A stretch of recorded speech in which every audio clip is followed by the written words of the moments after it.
दोस्तों नमस्कार। आज जो है बकरी में मैसरेटेड फीटस का केस मुझे मिला हुआ है। तो सबसे पहले मैसरेटेड फीटस होता क्या है। मैसरेशन की प्रक्रिया में फीटस में बोन बनने के बाद यूट्रस में जब फीटस मर जाता है तो उसको जो है जीवाणु के द्वारा पाचन कर लिया जाता है, और या तो वो जो है प्यूट्रीफाइड हो जाता है यूट्रस के फ्लूइड में। तो जब जीवाणु के पाचन के द्वारा पूरा मांस पच जाता है तो जो बोन होती है, चूँकि बोन पचती नहीं तो हड्डी के रूप में वहाँ पे पड़ी रहती है।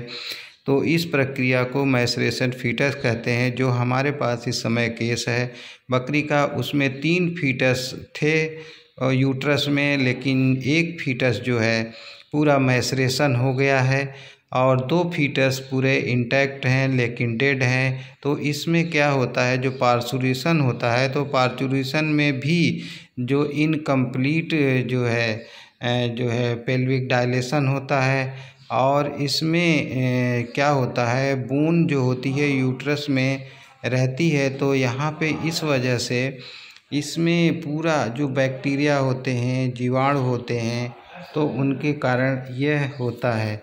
तो यह फीटस गर्भकाल के किसी समय में हो सकता है और किसी भी एनिमल में मैसरेटेड फीटस पाया जा सकता है। और इसमें 3 मंथ के पहले अगर होता है तो गर्भकाल के किसी समय में होता है। अगर 3 मंथ के पहले होता है तो पूरा फीटस पच जाता है, कुछ भी नहीं मिलता। 3 महीने के बाद बोन आसिफिकेशन हो जाता है। तो आसिफिकेशन के बाद जो मैसरेशन होगा तो उसमें मांस पूरा पच जाता है और फीटस और जो बोन होती है वो बची रहती है।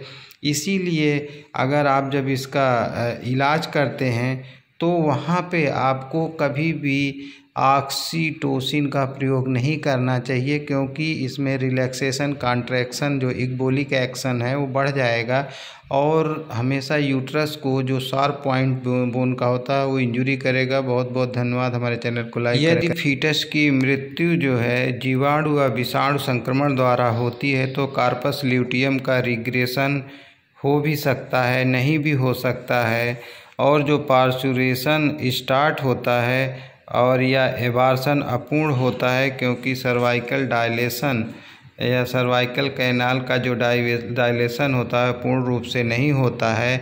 और माइक्रोब्स के द्वारा फीटस का पाचन तब तक होता है जब तक मांस रहता है और हड्डी वहीं पे रिमेन पड़ी रह जाती है। कभी कभी बोन यूट्रस में पेनिट्रेट कर जाती है, और जब एक्सटेंशन, रिलैक्सेशन या इक्बोलिक एक्शन, कॉन्ट्रैक्शन उसमें सीवियर होता है यूट्रस में, और इसको सीवियर डैमेज करती है एंडोमेट्रियम की। अगर क्लिनिकल साइन की बात की जाए तो इंटरमिटेंट स्ट्रेनिंग कई दिनों तक रहती है और फीटस फोटेड स्मॉल रेडिश ग्रे फ्लूइड निकलता है, वल्वार डिस्चार्ज रहता है, पल्स और तापमान बढ़ जाता है, एनोरेक्सिया होता है, ड्रॉपिंग मिल्क प्रोडक्शन होता है, डायरिया, और ऑकेजनली जो है अपन यहाँ पे सबसे पहले हम सपोर्टिव थेरेपी में विटामिन ए, डी, ई, और उसके बाद इंजेक्शन टोनोफास्फान और जो है विटामिन बी कॉम्प्लेक्स, और फिर एक ब्रॉड स्पेक्ट्रम एंटीबायोटिक हम इसको 5 से 7 दिन तक देते हैं। और इंट्रायूटराइन फ्लूइड जैसे लिक्सेन जो है, आयु जो है, हम इसको 3 से 5 दिन तक डालते हैं, या फ्यूरिया बोलस जो होता है या ऑक्सीटेट्रासाइक्लिन के बोलस होते हैं उनको हम 3 से 5 दिन तक रखते हैं। और साथ में एंटी इन्फ्लेमेटरी इंजेक्शन जो है हम इसमें देते हैं, एंटीहिस्टामिनिक देते हैं और लिग्नोकेन का लेप लगाते हैं। और एंटीकोगुलेंट में जैसे क्लोटेक्स या टेक्साब्लीड हम 3 से 5 दिन तक देते हैं।